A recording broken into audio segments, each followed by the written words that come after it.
Our first speaker for the morning is Mr. Sazali bin Sukardi. He is the Senior Vice President of Strategic Research at CyberSecurity Malaysia, an agency under Ministry of Communication and Multimedia Malaysia. His current position at CyberSecurity Malaysia deals with various matters pertaining to cybersecurity strategic research, as well as exploration of new cybersecurity initiatives and policies. Prior to joining CyberSecurity Malaysia, he had served the Malaysian Armed Force for 22 years before retiring in 2009. He holds a Master of Science in Information Security from Royal Holloway University of London, Master of Arts in Defence Study from King's College London, and Bachelor of Science in Civil Engineering from University of Hartford, Connecticut. He has been actively involved in various global and local collaborative programs. He used to be the leading co-chair of the Council for Security Cooperation in Asia Pacific Study Group, as well as Malaysian representative to the Asian Regional Forum and United Nations Group of Government Experts. Currently, he is the subject matter expert on the Society for the Policing of Cyberspace in Combating Global Cybercrimes Initiative. Today, Mr. Sazali will be talking about cybersecurity and its challenges. Please welcome Mr. Sazali.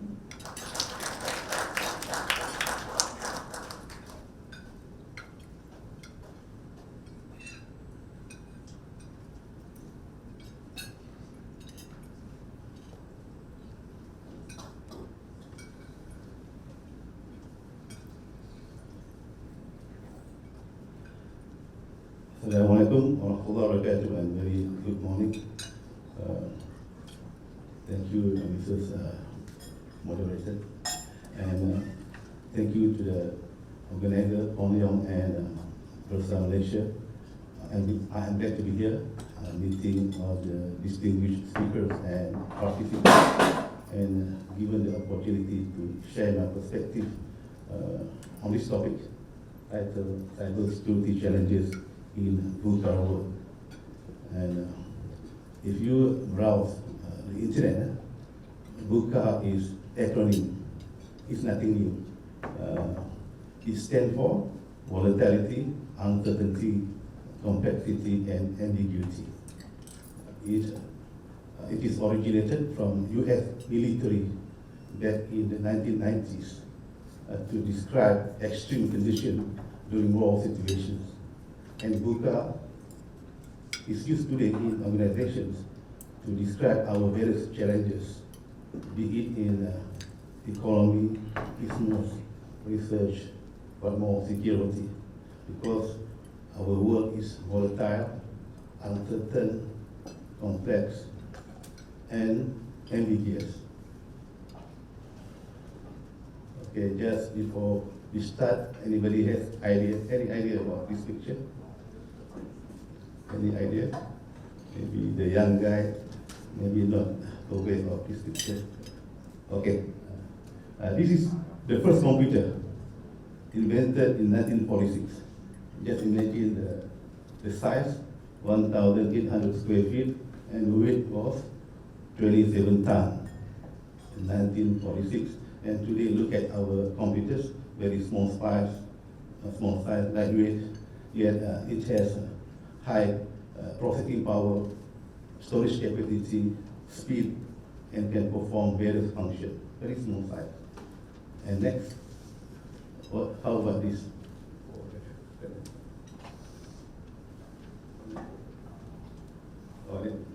Because you can see the information there. It is the first sketch of internet called ARPANET, consisted of 4 nodes. Way back in 1966, initiated by U.S. Department of Defense before it was given to the public domain. And how big is our internet today?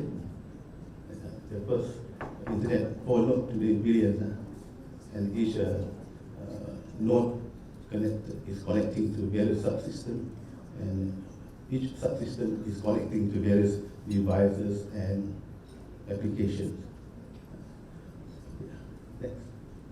Okay. Digital technology, our world is dynamic, driven by digital technology that happens in exponential manner. If the graph that show the changes is curved. Unlike industrial technology based on machineries and mechanization, the graph is almost straight line because the changes were step by step. So we have seen how a digital transformation has changed the way we live and the way business are functioning. In the past, 10 years ago, when we talk about Industry 4.0, FinTech, IoT, maybe not, we never heard about it. But today, this technology are among the most talked about topic and becoming dominant in our society. And in fact, Malaysia, we aim to become an advanced nation driven by a digital economy and knowledge-based society. And we also aim to utilize computers, networks, and applications as catalysts to drive our national progression and prosperity. Failing to benefit or utilize this technology, we will be left behind, and we have no choice for us to survive in today's world, which is very competitive and very volatile. Okay, next. But we have to remember, as we become more advanced and technology become more high-tech, so do criminal and cyber attack. Meaning, whenever technology changes, criminal also change. The threat environment also change. Because technology revolutions has always bring with it in parallel threat evolutions. You can see our human civilization during agricultural age. The criminal use so raise parang. But when we entered industrial age, criminal use gun and pistol. They rob a bank. But today in digital age, criminal use computers replace gun and pistol. So that means criminal benefit from the advancement of technology to enhance their knowledge and skill. And they always come up with new tools and techniques in committing cyber attacks, replacing all methods. And cyber attacks are uncertain. They can happen in unexpected manner from various ways, from our devices, network, application, from various attack surfaces and attack vectors. And often we are caught by surprise. We are uncertain what technology tomorrow, next year, or next 2 years, and what security challenges that this technology will bring. Uncertainty. Next. Complexity. Our world become more interconnected, and our organization become more interdependent on each other, making our cyber environment become more complex. Our power sectors is highly connected to financial sector. If our power sector is down, what happened to us? We cannot have this seminar, this event, because the power cannot be on, the computers cannot be used. And more importantly, if our financial sector is down, today we don't bring cash, we always bring our debit card or credit card. But what happens if our financial sector is not functioning? How long we can live without money? We go to the shopping center, try to buy goods, and we cannot use our card. So the life is intolerable.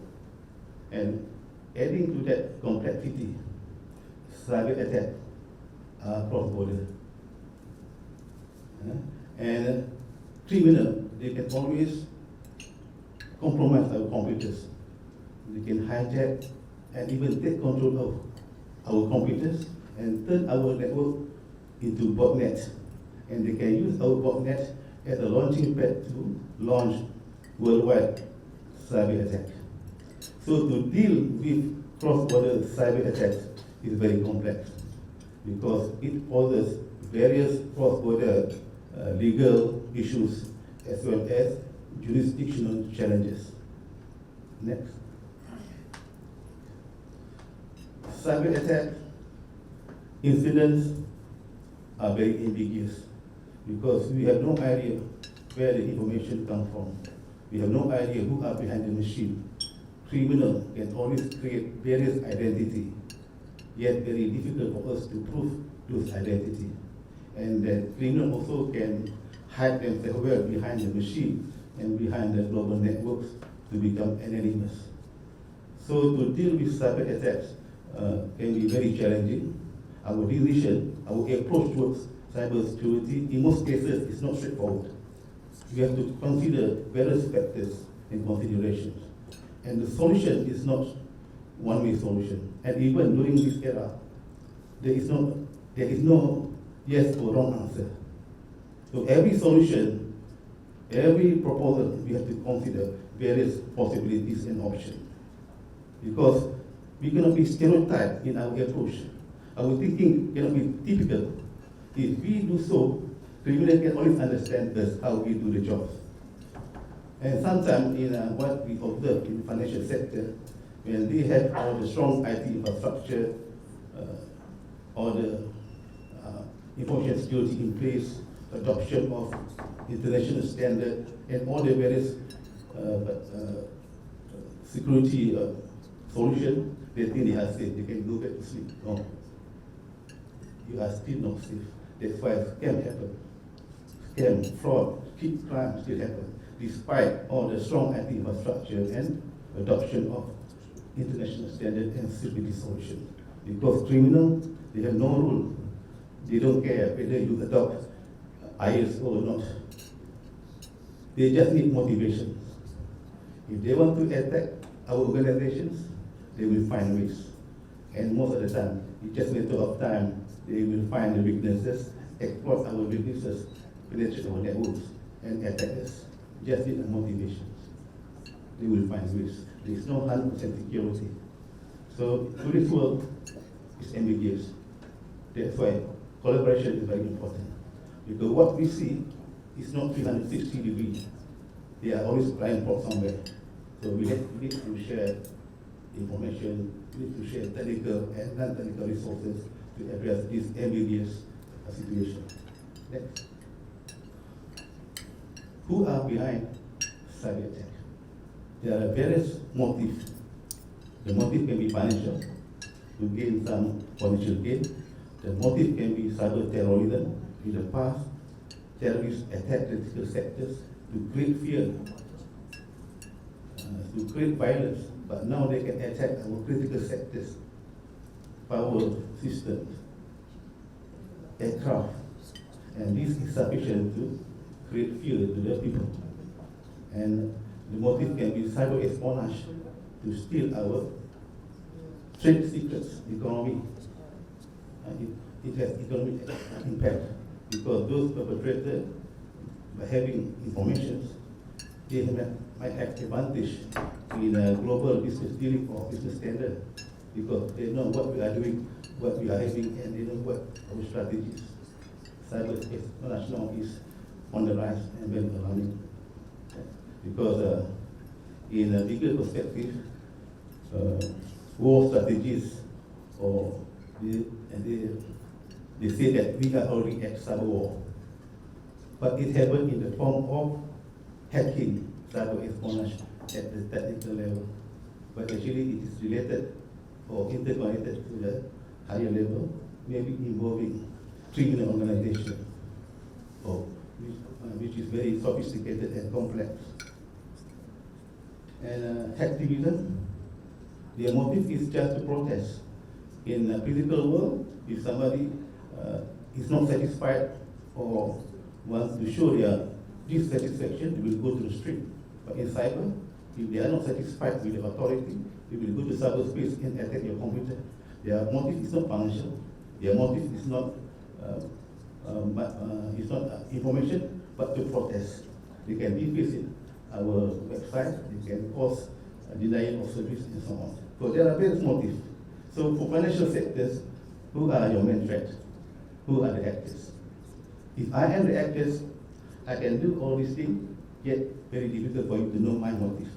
I can be terrorism, I can commit cyber terrorism, I can commit cyber espionage. At the same time, I can commit financial crime, and so on. So these are the challenges that we are facing. Who are the actors behind the machine? And so because different motive, the criminal or the attackers will strike different targets. Of course, there motive is financial, they will attack the bank. But if the motive is information, in most cases they will attack the government sectors or critical sectors. So, the next. Let us go back to the basics. As I mentioned, sometimes no matter what we do in cybersecurity, cyber attacks will happen.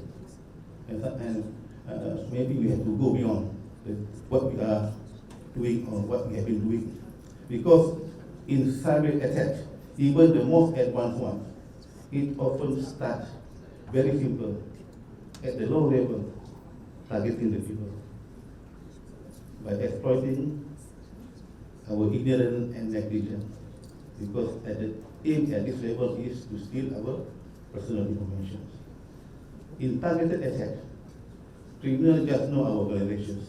They can study our organization. The information is everywhere, in the news, in the internet, and they will study key personnel who have access to information resources to our organization. Every time you are key personnel, you must assume you are targeted. And they can always get our personal data from social network, social media, email address, phone number, our hobby, and they use this personal data to commit phishing. They will send spam. I think this is not, it's common. Criminal will send spam that contain malicious attachment that trigger our interest, and maybe he will send 1,000 spam email, and he just need 1 or 2% to click the attachment or to click the link. It's sufficient for the criminal to download the malicious email, the malicious code. And once the malware is inside, the criminal get initial entry, and they can create backdoor, and they can use the backdoor to enter the network and gain higher privilege. And from there, they will further explore the networks and do whatever they want. Very simple. But at the low level, targeting the people, one employee, but the impact can be very damaging at the higher level. I don't know, maybe some of us have heard about Caravana attack. Anyone has heard about Caravana attack?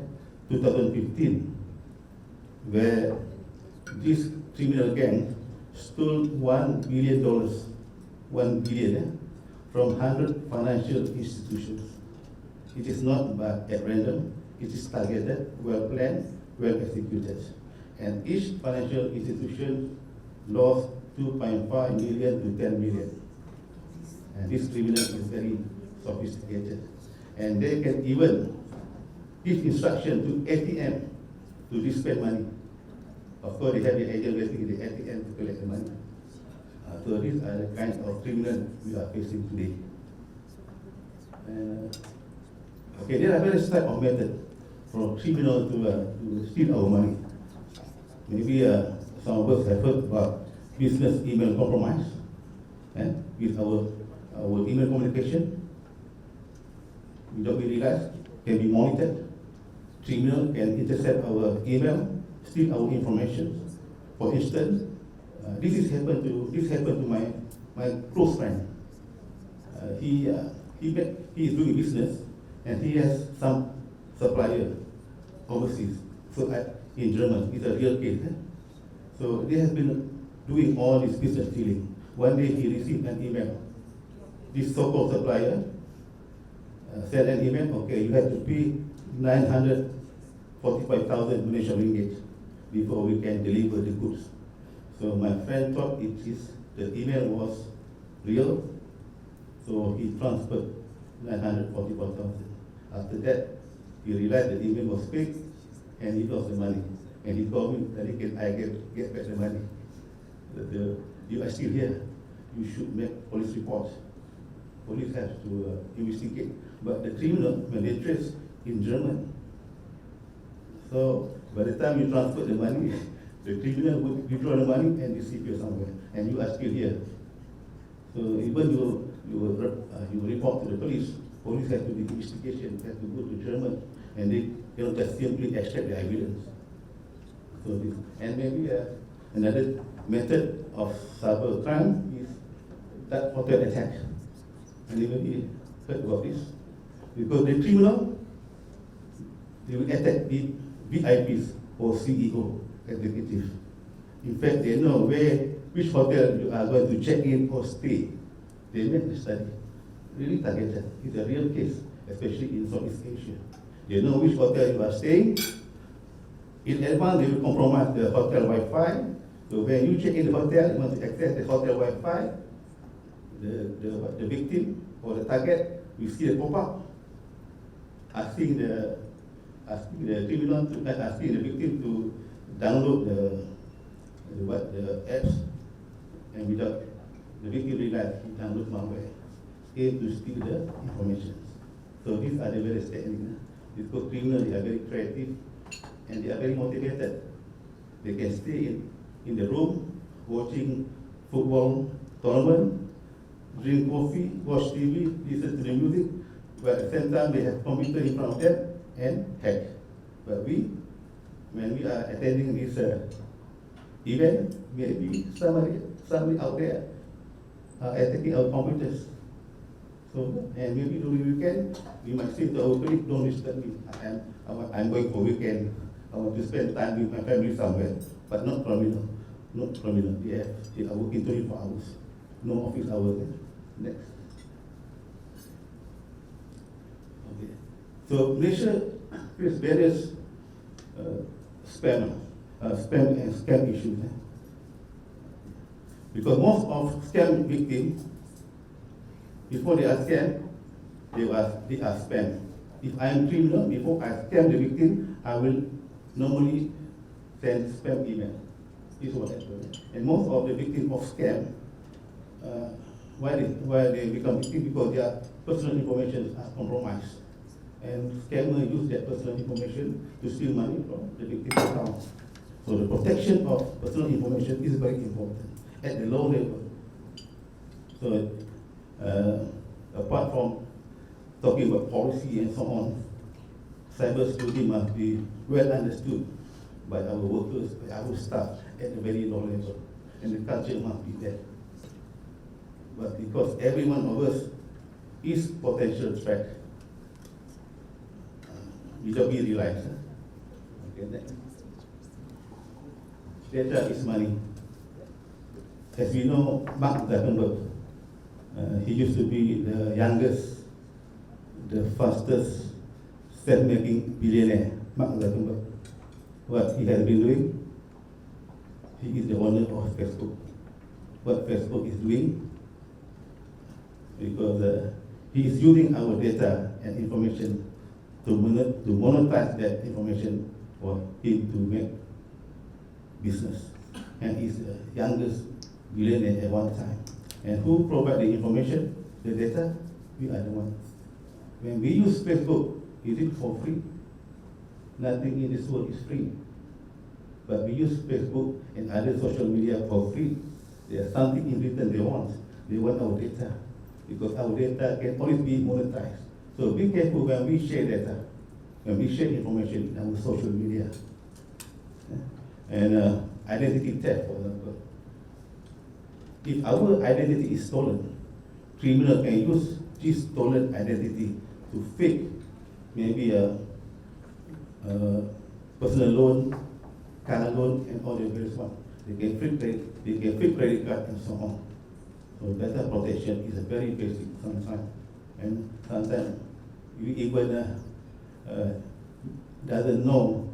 not know how to protect our password. How often we change our password? How we select our password? Sometimes our password is the combination of our name and our wife name. Very simple. And we have various accounts, computers, mobile, social media, email, and we use the same password. And the content is simple. And those internet users like me, baby boomers, we use simple password to remember. Otherwise, we keep changing the password because we always forget our password. So password, and sometimes to avoid you forget, you write down the password. So these are some of the issues that very basic yet very damaging. Remember, criminals just want to get initial entry to our computers. And who are the weakest link? We can be the one. Next. Okay. Maybe somebody has to remind me for the time. Okay. Without we realize, when we add more devices, when we get more connected, actually we are creating new digital ecosystem. When we are connected to new partners, new stakeholders, we have new customers, we use a new gadget, we are changing the digital ecosystem. And we are creating the new digital business supply chains. And the risk environment also changing. Do we reassess the risk in our new digital ecosystem? Because in this business supply chain, we are interconnected. And in fact, the security of every point, every link between this business supply chain is important. Any broken link will lead to the information security or cyber security compromise in the whole security chain. We have to manage the business link. So not only we want to be secure, but we also want our customer, our stakeholders, our third-party vendors also secure, because they are connected to our networks. Yeah. Next. So I think this is my last slide. Huh? So how to face V.U.C.A challenges? How we confront all these security issues? We need to be agile. That means, but we have to understand the reality. No matter what we do in cybersecurity, cyber attack will happen, because there is no 100% security. Because the invention of technology itself is not meant for security. Internet is not meant for security. Mobile phone, cloud computing, they are invented not for security. So there are always risks and vulnerabilities that exist in technology. So that is why cybersecurity is about risk management.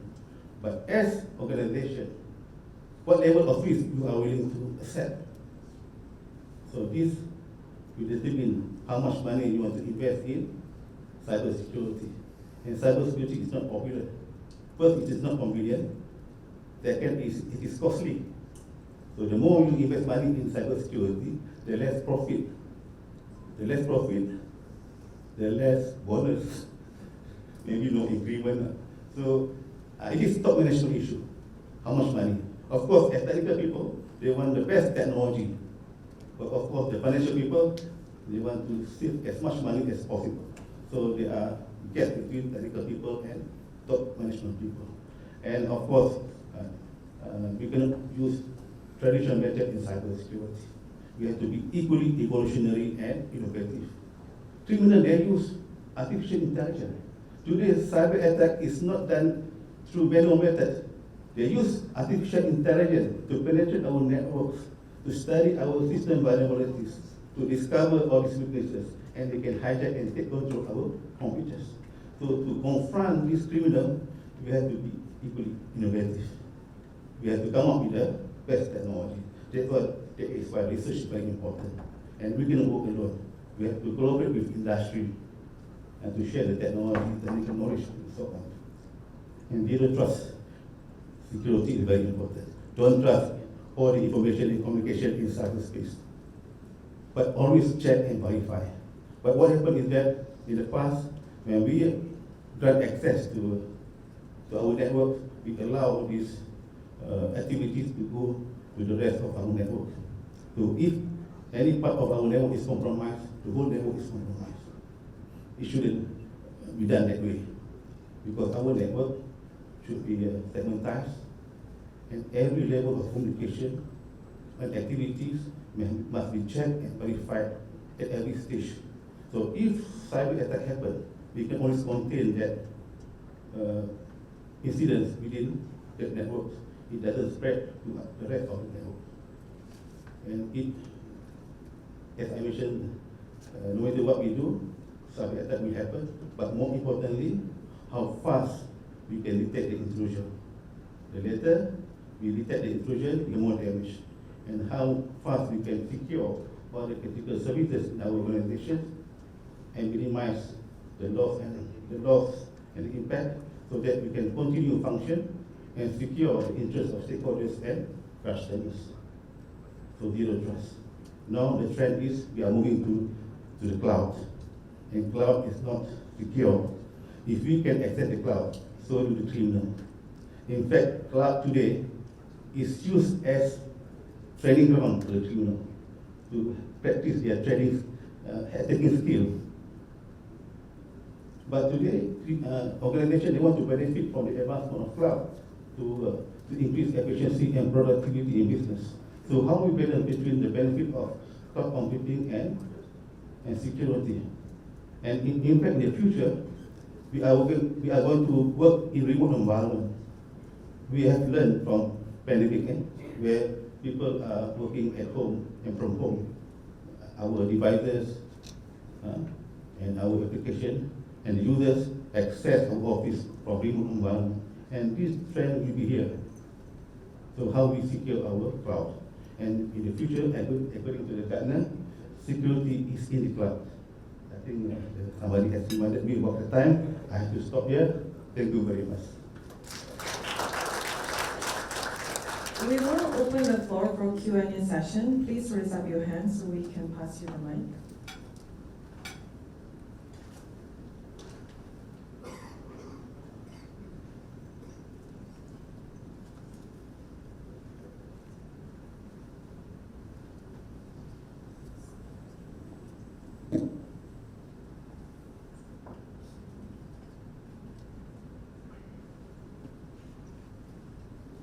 Yes, thank you. Since everyone is very quiet, let me kickstart first. And Sazali, if I may, people commit crime when they think they can get away with it, right? If they know that if they caught, they won't do it. Now, when it comes to cyber crime, there are two parts to it. One is the actual perpetration, and which is motivated, I suppose, by the fact that the criminal can hide their identity, and there's actually the element of anonymity, they can steal identity and so on. So this one part. The other part is actually the receipt of the reward. So how that money is being transferred, and that leads to betrayal. So I suppose, so we understand all these issues, but what can we do to make sure that people can't hide their identity? They can be traced over the system, right? And the other one, what can we do so that we can actually trace where the money would go into? Right? Because and this also relates to the I suppose the digitalization of currency. Because one of the problems, actually, to your point, when the money is actually converted into cash, cash is anonymous, and then there's no more literate once actually spread. But if you can make sure that the whole system will capture every single financial transaction, then you can trace where money goes to. Thank you. Thank you, Sansri. Can be done, because everything that we do in computers, digitally, can be captured, because it is digital footprint. But criminals, they can be very creative. For example, anyone heard about internet mule? Criminal, they commit the crime, but the money is transferred to third-party account. Mule, like drug mule, drug organization, they use mule to transport the drug, the same thing in internet. But I don't know, because we have police officer here. But if you see the crime, we have to link the action, the activities perpetrated by the criminal with the money. Okay, these are the gaps that exist in our ecosystem. Actually, can be done. First, when it comes to crime, is under the jurisdiction of the law enforcement agency like police. They do the investigation. All the act is under them. But when it comes to financial, it's under the central bank. They are the ones who do the monitoring everything. That means can be done, but it requires collaborations. And of course, when it is cross-border, the investigation, the extraction of evidence, the preservation of evidence also can be done, but very challenging. Because when it involves different countries, for example, if I am criminal, I will choose a country that their cyber laws are very weak. So that means when I commit that, they don't have the treatable law to catch me. So I can use that country as a launching pad. And when we do investigation, for example, the way we do job are different.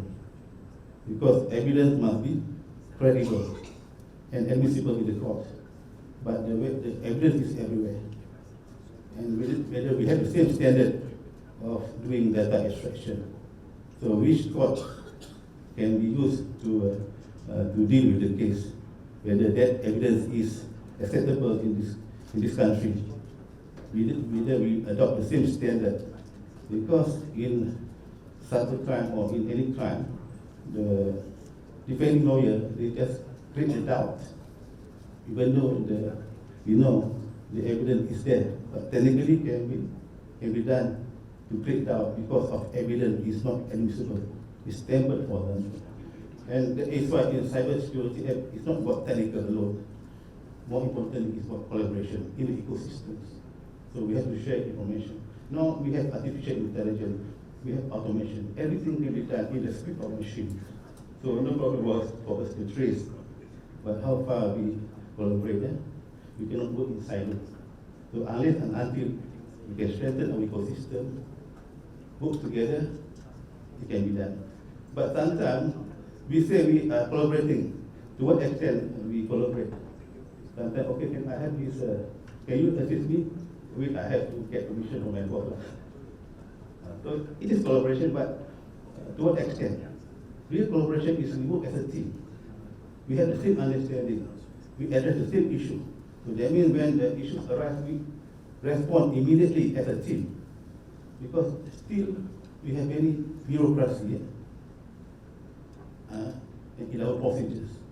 Because we still have some interest in our organization and we have to protect that interest. But at the same time, we have some common interests and we have to work together to protect these common interests because we share the same cyberspace. So how we balance between our organization interests, or personal interests, or business interests with overall interests in the ecosystem. There is a lot of work to be done. And because we have to follow a lot of rules, we have to sit down. But criminals, they don't have to. And yeah, my time is up. Thank you very much. On behalf of Foreign Investment Bank, I would like to thank Mr. Sazali for sharing his insight with us.